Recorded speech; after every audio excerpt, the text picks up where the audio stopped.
उस मालिक से, उस कुदरत से, ईश्वर से ये दुआ करते हैं कि अल्लाह बहन जी को लंबी हयात दे, सेहत दे, तंदुरुस्ती दे, ताकि वो बहुत दिनों तक उनकी सरपरस्ती हम लोगों को हासिल रहे और बहुजन समाज पार्टी की भी वो सरपरस्ती करें। साथ ही साथ गरीबों और पिछड़ों और कमज़ोरों की लड़ाई जो शुरू हुई है वो चलती रहे। दोस्तों, मैं हमेशा कहता हूँ और इसको मानता ही हूँ, और मैं वही बात कहता हूँ जो मेरा दिल दिमाग जिस चीज़ को एक्सेप्ट करता है मैं वही कहता हूँ। I am a independent man, मैं एक स्वतंत्र दिमाग का आदमी। मेरा मानना है बहुजन समाज पार्टी पहले एक मिशन है, उसके बाद राजनीतिक दल हो सकता है। और ये कोई आज का मिशन नहीं है, ये मिशन सदियों पुराना मिशन है जो बाबा साहब के ज़माने में शुरू हुआ।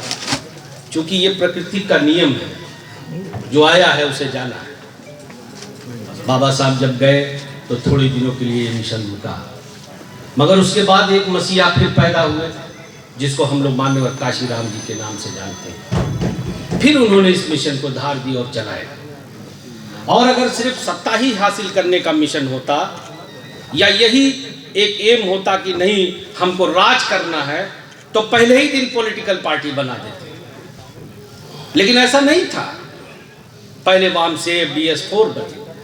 उनको ये लगा कि ये बना करके हमारे लोग या समाज के वो लोग जिनको जातिगत आधार पे, गरीबी के आधार पे, जिनके साथ जुल्म ज़्यादती होती है, पिछड़े के आधार पे जुल्म ज़्यादती होती है, उनको हम न्याय दिला सकते हैं। लेकिन कुछ दिन जब गुजरे तो उनको ये आभास हुआ कि सिर्फ इस तरह से चल करके मैं अपने लोगों को न्याय नहीं दिला सकता। लिहाजा उसके बाद आखिर में बहुजन समाज पार्टी की नींव उन्होंने रखा। इसलिए ये बात मैं बहुत जोर दे के कहता हूँ कि अगर खाली मन में ये इच्छा होती कि एक दल बना लो और दल बना के समाज या देश पे राज करो, तो पहले ही दिन मान्यवर काशीराम जी बहुजन समाज पार्टी बना देते। ऐसा नहीं था। लिहाजा इस बात को समझना बहुत ज़रूरी है हम सब लोगों के लिए, और समाज में उस हर तबके को समझना ये बहुत ज़रूरी है जिसके साथ धर्म जाति के आधार पे, अगड़े पिछड़ों के आधार पे, अमीरी गरीबी के आधार पे भेदभाव होता है।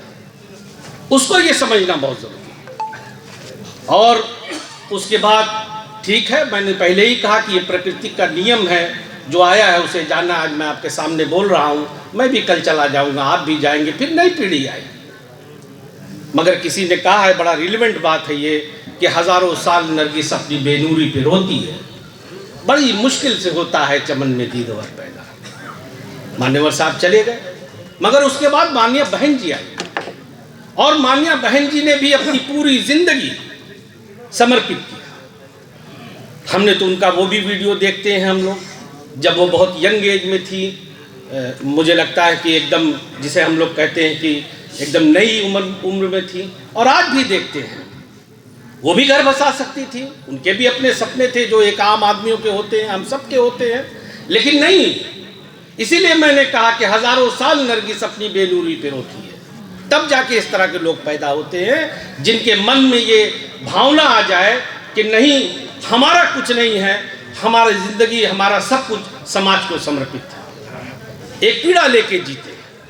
और ये कोई ऐसा नहीं है कि ये एक चला आ रहा है, बाबा साहब के ज़माने से चला आ रहा है। मैं तो कहता हूँ कि दुनिया में उतना बड़ा विद्वान आज तक पैदा नहीं हुआ, और जब तक दुनिया रहेगी तब तक बाबा जैसा विद्वान पैदा नहीं। चाहते तो क्या नहीं कर सकते थे, लेकिन पूरी ज़िंदगी संघर्ष में निकाल दिया। और जो जो ज़िंदगी जिया वो सब जानते हैं। अभी हमारे बड़े भाई डॉक्टर साहब आएंगे, वो भी बताएंगे विस्तार से। हम लोग तो उनसे सीखते हैं। अक्सर मुझे लिख के वो देते थे। मैं जब पहली बार विधायक हुआ था तो मैं बहुत कुछ पूछता रहता था इनसे।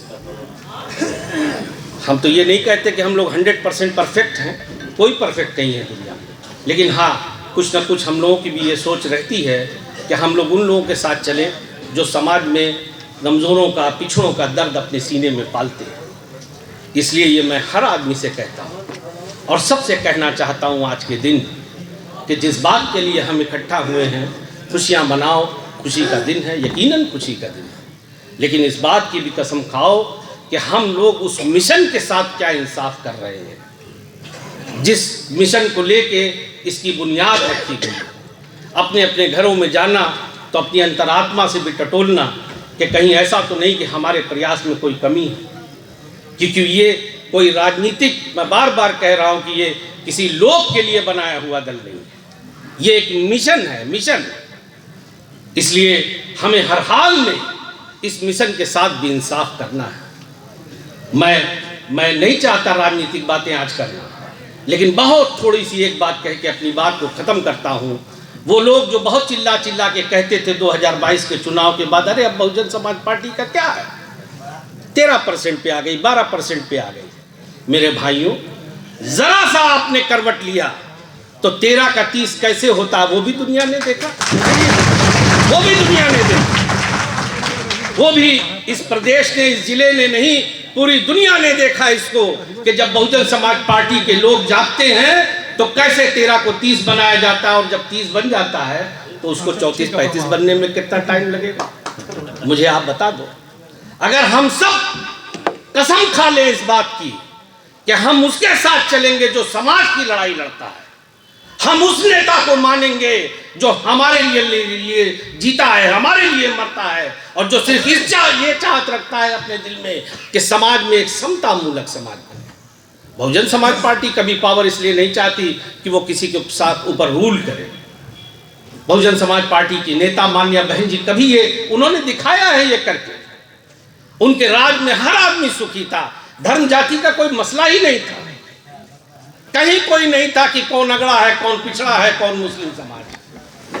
और मैं तो अपने समाज के भी लोगों से कहता हूँ, बार बार कहता हूँ कि बंद करो ये इस्तेमाल होना, क्योंकि वो लोग जो हमारे वोटों को अपनी जागीर समझते हैं, उन लोगों के साथ आपने चल के खूब देख लिया है।